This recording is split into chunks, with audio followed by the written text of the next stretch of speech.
Olá, eu sou o professor Luiz Antônio Peixoto Vale, da série Checkmate Global. Estamos gravando agora o 15º vídeo da série complementar, juntando as peças e explicando o movimento. Se você já se inscreveu no meu canal, por favor dê seu like e compartilhe. Se você já viu todos os vídeos, peço a você que retorne ao primeiro vídeo da série complementar e venha dando o seu like de lá até aqui, para que esses likes possam promover o canal. Se você é novo aqui, eu peço que você se inscreva no canal, dê seu like e compartilhe, para que essa mensagem possa chegar a mais e mais pessoas. Nossos vídeos têm um encadeamento lógico de um raciocínio que precisa ser, para sua melhor compreensão, visto desde o primeiro vídeo da série complementar. Muito obrigado. Muito bem. Vocês precisam estar sempre ligados ao fato, como eu comentei no vídeo anterior, de que nós não estaremos nos apegando a figuras históricas, a seus nomes, porque não importa no tabuleiro de xadrez o nome da peça que está sendo movimentada, importa a sua função e o resultado que ela produz. Não importa se é uma torre, um bispo, um cavalo ou um peão. O que nos interessa analisar é o movimento que ela faz, o resultado que produz.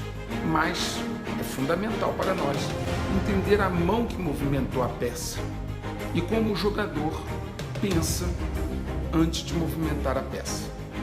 Então nós não estaremos preocupados em fazer acepção de pessoas, em fulanizar debates. Nós vamos olhar do ponto de vista estratégico superior. Não importa, volto a dizer, qual a peça que está sendo movimentada. Até porque, via de regra, 99% das vezes, a peça não está consciente de que está sendo movimentada. Ela é motivada, geralmente, por uma paixão, por um ideário, por uma circunstância montada pela mão que o leva a se mover numa direção.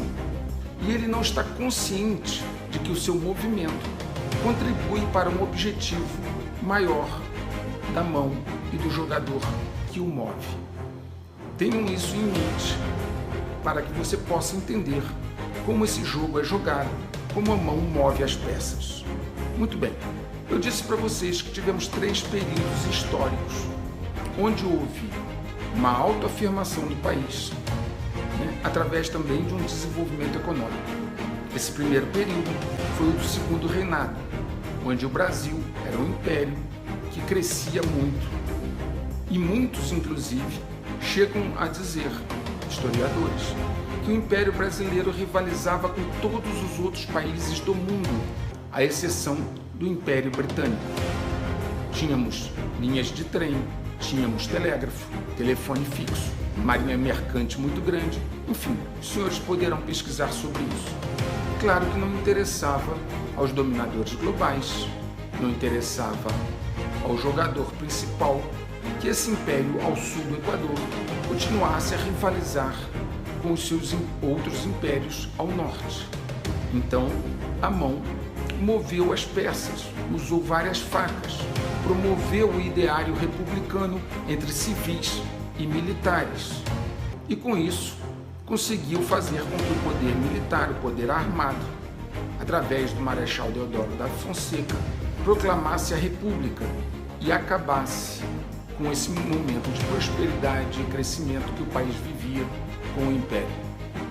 O poder armado, então, intervém, proclama a República e depois vai entregando esse poder à elite civil do país. Há momentos difíceis, caóticos.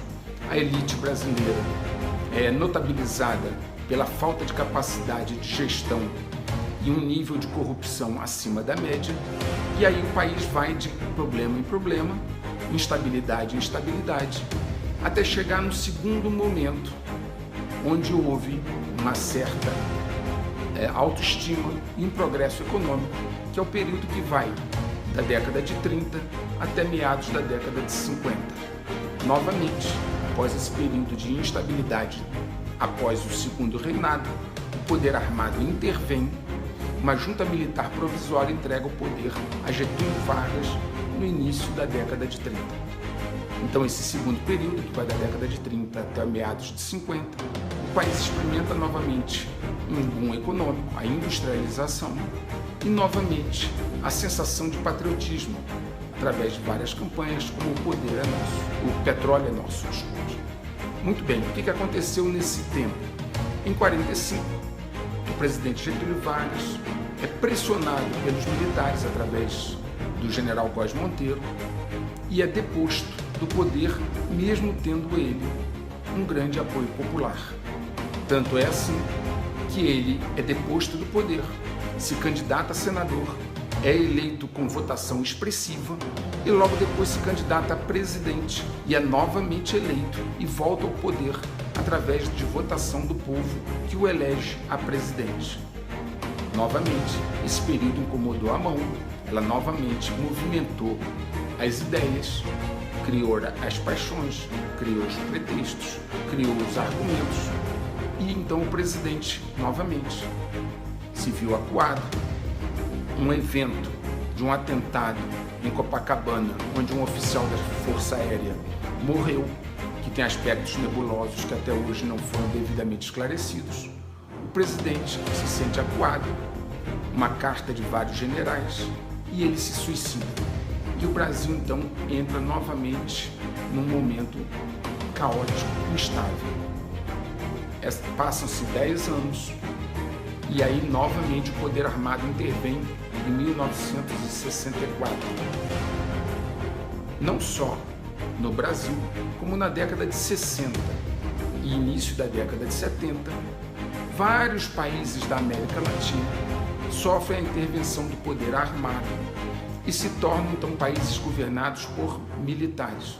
Brasil, Chile, Argentina, vários países da América Latina passam a ter governos militares no contexto da Guerra Fria, que existia entre a União das Repúblicas Socialistas Soviéticas e os Estados Unidos. Muito bem, o país entra então no seu terceiro período de autoafirmação e crescimento econômico entre meados e final da década de 60 e a década de 70, com um milagre econômico, investimentos em infraestrutura, crescimento econômico e novamente a questão do patriotismo, com frases do tipo ame-o ou deixe. Muito bem, novamente isso incomoda a mim. Por quê? Porque esses governos militares, não só no Brasil, como na América Latina, começam a promover o patriotismo. E no Brasil, em especial, a se dedicar a investir em áreas estratégicas, como a área nuclear, programa espacial, a indústria bélica brasileira, que à época se desenvolveu muitíssimo, tanto na área de blindados, quanto em aviões com a constituição da Embraer. E isso novamente incomoda a mão. Só que agora ela precisava fazer o caminho inverso. Ela precisava criar uma situação para tirar do poder o poder militar, que nas outras duas vezes ela usou para intervir no processo. Então ela cria vários métodos de quinta geração para tirar do poder os militares, que novamente fazem uma transição mal planejada, uma transição mal feita, que leva o país a um período novamente de instabilidade, com vários escândalos de corrupção e roubo, vários planos econômicos mal sucedidos, que nos trazem a crise atual em que estamos. Importante dizer que naquela transição desse terceiro período dos militares para os civis, foi eleito no colégio eleitoral o senhor Tancredo Neves, que era um patriota, que tinha sido um dos braços direitos de Getúlio Vargas, lá daquele segundo momento que eu tinha dito. E não interessava à mão que o senhor Tancredo Neves assumisse a presidência do país. Portanto, o senhor Tancredo Neves, apesar de eleito presidente do Brasil, jamais tomou posse. Ele foi internado às vésperas da sua posse, com dores abdominais, em março, e depois veio a falecer no dia 21 de abril. Ele era mineiro, 21 de abril, dia de Tiradentes. Ele veio a falecer nesse dia, casualmente ou coincidentemente, num dia importante para os mineiros. Assume então a presidência. o senhor José Sarney, de uma chapa que não tomou posse, porque o Tancredo Neves não chegou a tomar posse. E o senhor José Sarney tinha um perfil totalmente diferente do Tancredo Neves. O José Sarney veio de uma elite que já estava acostumado com o dia a dia do Brasil. Ele, durante muitos anos, militou no partido do governo que estava saindo, que era a Arena. Ele toma posse e aí, novamente, nós vemos os ciclos se repetirem, né? Uma elite que não tem capacidade de gestão, muito apegada à rotina da corrupção, e aí vem vários planos econômicos, instabilidade, escândalos de corrupção aos borbotões, para que nós tenhamos chegado agora nesse momento onde vivemos uma crise muito forte e muito profunda. Muito bem, vamos voltar agora ao término desse terceiro período. Como foi que a mão fez para retirar do poder o poder armado e levar esse poder para a situação, para as mãos que depois governaram e nos trouxeram a esta situação? Em 1982, ocorre um evento que chamou a atenção dos dominadores globais. Foi a Guerra das Malvinas, ou Guerra das Falklands. A Argentina, em 82, invade as Ilhas Malvinas, que eles chamam de Malvinas e os ingleses chamavam de Falklands, e detona a Guerra das Malvinas. Os dominadores globais, à mão, olha para baixo, ao sul do Equador, e diz assim: como pode um país da América Latina desafiar o Império? A Inglaterra consegue vencer a guerra, mas há uma situação de sequelas. Por exemplo, o Brasil toma a posição da Argentina e se alia à Argentina. O presidente americano fala com o presidente brasileiro da época, João Batista de Oliveira Figueiredo, e o presidente brasileiro diz a ele que se um soldado inglês descesse no continente, o Brasil entraria na guerra.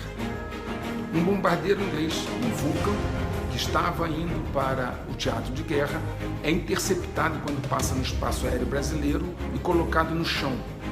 E isso vai chamando a atenção dos dominadores globais de que aquele pessoal lá, aqueles brasileiros, estavam muito abusados. Os Estados Unidos, pelo TIAR, Tratado Interamericano de Assistência Recíproca, deveria ter apoiado a Argentina na guerra, mas ele estava também preso à OTAN, né, a Organização do Tratado do Atlântico Norte. E os Estados Unidos deu todo o apoio à Inglaterra, e os latino-americanos viram que na hora do vamos ver, né, não necessariamente eles são uma prioridade. Os Estados Unidos tomou o partido da Inglaterra, a Inglaterra venceu a guerra, mas ficou aquele mal-estar onde aqui se percebeu que existe uma clara opção pelo norte, e lá se percebeu que a América Latina estava tomando um caminho perigoso para eles. Por quê? Porque o Brasil estava desenvolvendo uma indústria bélica muito forte, setores estratégicos, como o setor nuclear, e tinha um alto nível de patriotismo.